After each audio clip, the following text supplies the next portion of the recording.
Joining me now is Congressman Steve Horsford, Democrat of Nevada, and chair of the Congressional Black Caucus. Congressman Horsford, thanks for being with us on this Easter Day. I have to start, of course, with your reaction to the Tennessee House expelling 2 black Democrats and to what you just heard from one of them, former State Representative Justin Jones. Your thoughts, Congressman? Well, thank you very much, Reverend Al, and happy Easter to everyone. I am so incredibly proud of Representative Jones, Representative Pearson, and the movement that they are leading in Tennessee. What is so incredible is exactly as he said, because of peaceful protest, which under the law is his fundamental constitutional right under the First Amendment as an elected official. He was speaking on behalf of the survival, the very survival of his constituents on whether or not they would be dead or alive. The MAGA Republicans that are leading the Tennessee legislature want to talk about decorum. What about the decorum of 6 dead people, 3 dead children, 9 years old? What about the decorum of constituents who are petitioning their government for redress around gun safety legislation? I think Representative Jones and Representative Pearson speak for so many other young leaders, and whether they're elected leaders or community leaders who want to see fundamental change. And the Congressional Black Caucus stands with them, and we are demanding that the local officials reappoint them to their duly elected positions this week. Now, as you just heard me say to Mr. Jones, this started in large part over the horrific school shooting last month in Nashville that killed 6 people, including 3 children. It was that tragedy that Jones, Pearson, and Johnson were protesting against on the State House floor as the federal debate over gun control continues. I understand that another demonstration against gun violence by a black Democratic lawmaker has been on your mind. Could you elaborate? Well, it does not fall silent on me that it was Congressman John Lewis who led a peaceful protest on the floor of the U.S. Capitol, where he literally knelt along with colleagues to call for action on gun safety reform because of the inaction by Republicans who are standing for the gun lobby instead of representing gun safety for their constituents. And so whether it is Congressman John Lewis, Adam Clayton Powell, Julian Bond, Colin Kaepernick, or others, the fact of the matter is whether we take a knee, whether we raise a salute, whether we sign a petition or take a bullhorn, the other side wants to punish us. They want to try to silence us, but we won't be silenced. In fact, black people are going to save this democracy because no one else will. And I'm so proud of these young people for doing their part, and we will stand with them every step of the way until they are restored to their positions and we work with them to accomplish their legislative goals. And I think in my conversations with them, not only restore their positions, but do something about the gun laws. I think they bravely said it's not just about them. Let's do something about why they are protesting.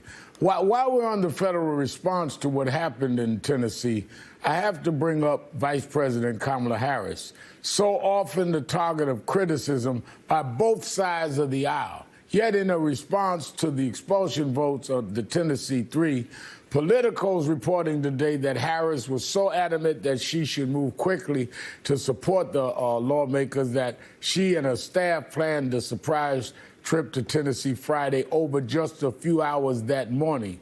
Things moved so quickly, she had to take the smallest plane allowed for the vice presidential travel. Now, what do you take from the vice president's swift action and her message this weekend? She's been, in my opinion, the target of many unfair attacks. We're having her Friday at National Action Network's convention.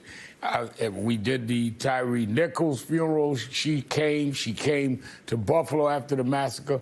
What do you make of these reports that, as she just took the bull by the horn, so to speak, and says, I'm going and stand up on this with these young people in Tennessee?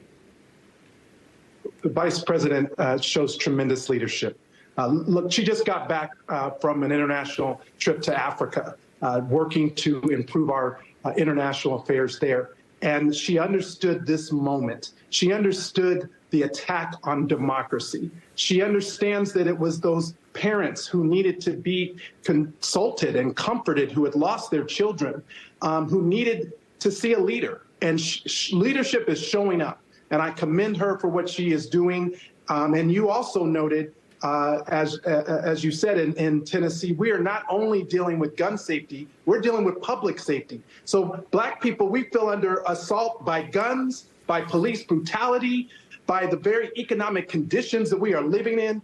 And that is what Representative Jones and Representative Pearson are speaking about, and that the young people are demanding, not only in Tennessee, but all across this country. And I want them to know that the Congressional Black Caucus stands with you. We have 58 members from across this country. We embody the spirit that you embody, and we need to move these issues forward on policing, on gun safety, and on economic opportunity for the Black community and for all communities in this country. Yeah, a lot of us are going to be spending a lot of time in Tennessee because the trials of those policemen in Kyrie Tyree Nichols is getting ready to come up, and his parents will be with us this week as well. But let's get to Friday's abortion bill ruling, the abortion pill ruling, I should say. It's perhaps the biggest blow to reproductive rights since the overturn of Roe versus Wade last summer. A Trump-appointed judge has ordered the FDA to suspend its approval for a key abortion bill. The Biden administration has 7 days to appeal the decision.